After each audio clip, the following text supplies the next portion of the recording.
Hello বন্ধুরা, আজকে চলে এসেছি একটা পাহাড়ের কাছে। দেখুন, এই দেখুন পাথরের পাহাড়, ঠিক আছে। মাঝে মাঝে খুব সুন্দর সুন্দর গাছও আছে, দেখেছেন? এই দেখুন কেমন ভিউটা, শুধু দেখে নিন, ঠিক আছে। তো এরকম এই যে সুন্দর সুন্দর পরিবেশ, ঠিক আছে, এর মাঝখান থেকে আমি আজকে একটা বিষয়ে ছোট্ট একটা আলোচনা করতে চাই। আমরা প্রত্যেকেই খুব বলি, বিশেষ করে আমিও বলি, সবাই বলে যে মানুষের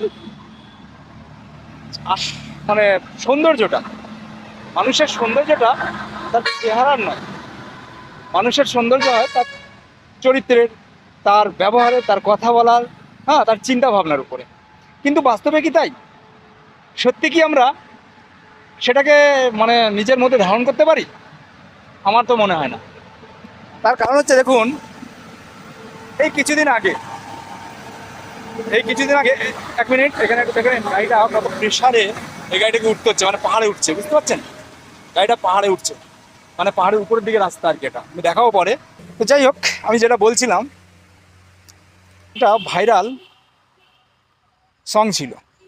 তো সেখানে একটা ওয়ার্ড ব্যবহার করা হয়েছে যে তোর বরটা নাকি কালুয়া। আচ্ছা, কালুয়া বলতে কালোদের বোঝানো হয়েছে, তাই তো? তার মানে ওই ইয়েটার মাধ্যমে, ওই গানটার মাধ্যমে